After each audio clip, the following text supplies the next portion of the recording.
And so throughout this series, we're going to interview people who are really good at voice, both hearing and speaking. And so today, to kick off our series, we're going to hear a little bit more from Dr. D, who's already sung. Let's welcome her up. Let me tell you a little bit more about her.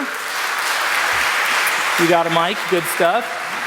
So tell us, D, or do your students in seminary call you Dr.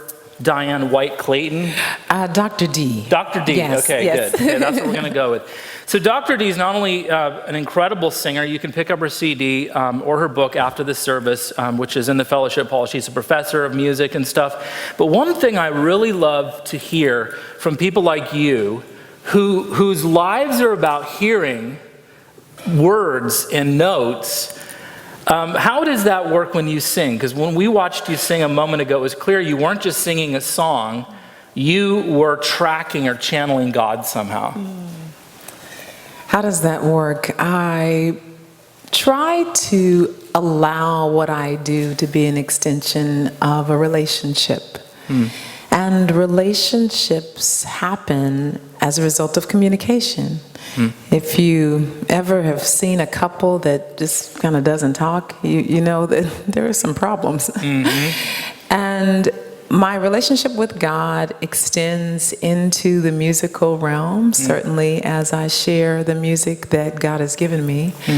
But I also think that when I'm singing, it's almost like hearing God sing through me, or even feeling God's ability empowering me to sing, to touch other people. Because it's a very supernatural thing. You know, you can have a lot of skill, but in my tradition, in the non-denominational church, we'll call it anointing. That's kind of like a buzzword, sometimes overused, but it just means God's hand upon us. And he can put his hand upon us to do anything, to cook, to share with someone as we're standing at a stoplight, or, you know, just to give a smile to somebody that's passing by. All of that, I believe, is God allowing us to communicate to others his love while he speaks that same love to us. So has God ever spoken to you? Like, have you ever gotten like just a definitive voice from God? Yes, I have. Tell us about that. Yes, I would say I've never heard an audible voice. I do know some who have, but I have heard very, very clear voices of God, or God's voice very clearly spoken into my spirit. One of the things, or one of those moments that I like to share, sort of has an interesting little twist to it. I tell the details of it in my book, shameless plug. The book is called Journey to the Altar, and it's about my long time to get married. It took me forever.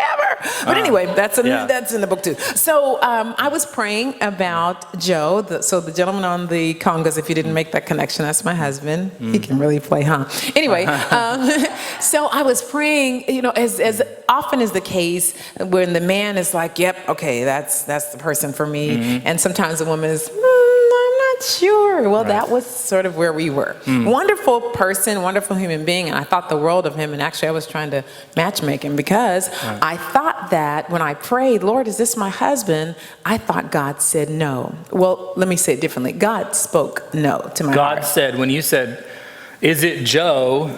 God said no. Very clearly. Very clearly. Seriously. And because of just past things that I had been through, praying and going, vacillating, oh God, is this you? And I said, okay, God spoke, that's it. So we'll continue being friends. And fast forward through a very long story.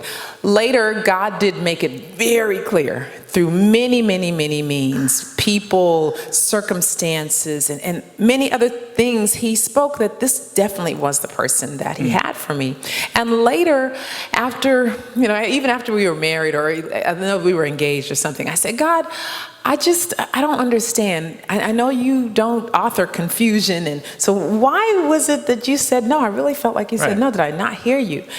And God spoke this to my spirit, that the way you were conceiving husband was different than who Joe is, and different than what I wanted to give you. And so the answer was no, in that my vision was very limited. And God wanted to do a new thing. He wanted to do You weren't something ready, great. maybe. I really wasn't ready to hear that, yes, because I would have taken it in a different direction. But as it was, because God knows us, so he knows how to speak. Just like a parent will say the same thing to two different kids in different ways because you know how they communicate. So because God told me no, it caused me to be very analytical and kind of, just to scrutinize everything, not in a bad way, but it just helped me in the process of walking that journey of our courtship. And ultimately, Joe's favorite joke when I tell this story is, well, Diane, it shows your hard of hearing. God didn't say no. Yeah. God said, Joe. That's what it is. There you go. Good line, Joe. Good line. Good line. Very funny.